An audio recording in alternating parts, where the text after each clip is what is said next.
Assalamualaikum warahmatullahi wabarakatuh.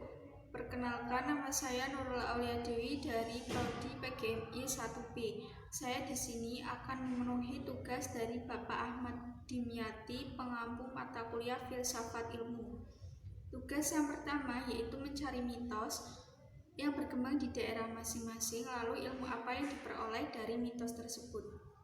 Saya bertempat tinggal di Desa Kadipaten, Kecamatan Miradesa, Kabupaten Pekalongan. Di daerah saya dahulu konon ada sebuah sungai atau kali yang disebut dengan Kali Segosek. Di kali tersebut biasa digunakan sebagai sarana penyeberangan dari desa satu ke desa yang lainnya dengan menggunakan perahu. Air dari sungai atau kali tersebut dipercaya dapat menyembuhkan berbagai macam penyakit dengan cara mandi di kali tersebut. Sampai sekarang pun masih ada orang-orang yang berdatangan untuk mandi di kali tersebut untuk menyembuhkan berbagai macam penyakit. Namun tidak seramai dahulu, karena orang-orang sekarang lebih berpikir secara rasional dan kritis, secara logika. Jika sakit, pergi ke dokter. Karena sudah menjadi tradisi atau kebiasaan warga di sekitar, bahkan sudah ada sejak zaman dahulu. Banyak masyarakat yang masih banyak yang mempercayainya. Ilmu yang dapat diperoleh dari mitos tersebut yaitu bahwa perkembangan zaman dapat menjadi peranan penting dalam pergeseran tradisi atau budaya atau mitos-mitos yang berkembang di masyarakat. Seiring dengan perkembangan zaman, orang-orang mulai lebih berpikir secara rasional menggunakan logika, lebih berpikir secara kritis. Tugas yang kedua yaitu mencari dalil, lalu dijelaskan dan ilmu apa yang diperoleh dari dalil tersebut. Saya mengambil Quran Surat Al-Kahf ayat 66 yang berbunyi, A'udzubillahi minasyaitonirrajim, Bismillahirrahmanirrahim. Qala lahu Musa hal attabi'uka ala an tu'allimani mimma 'allimta rusyda. Ya, artinya, Musa berkata kepadanya, bolehkah aku mengikutimu agar engkau mengajarkan kepadaku ilmu yang benar yang telah diajarkan kepadamu untuk menjadi baik. Dalam ayat tersebut diceritakan bahwa Nabi Musa terkesan banyak menanyakan sesuatu kepada Khidir yang memiliki ilmu khusus, sementara Nabi Musa dapat sabar atas sesuatu, sementara ia belum menjangkau secara menyeluruh beritanya.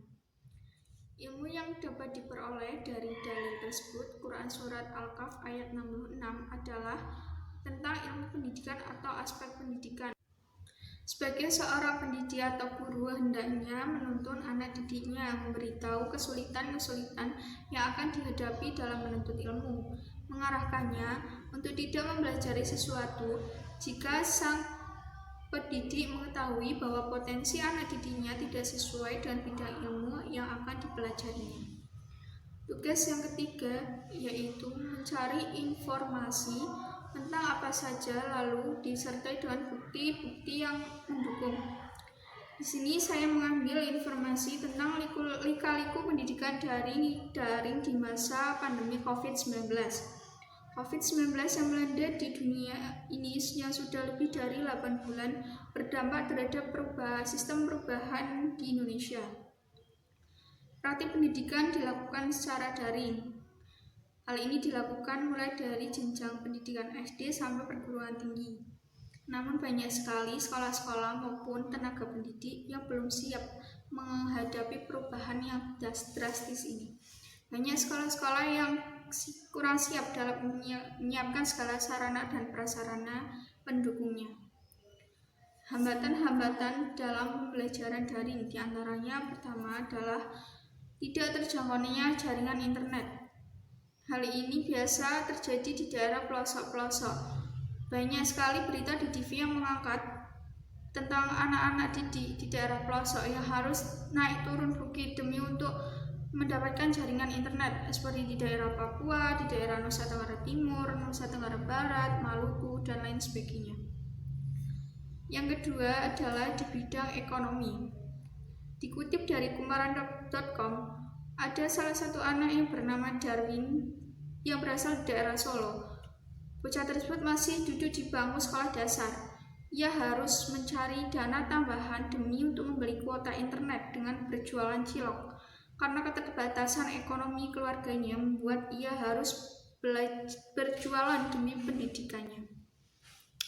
Itu merupakan hanya salah satu contoh dan masih banyak lagi cerita-cerita lain di luar sana.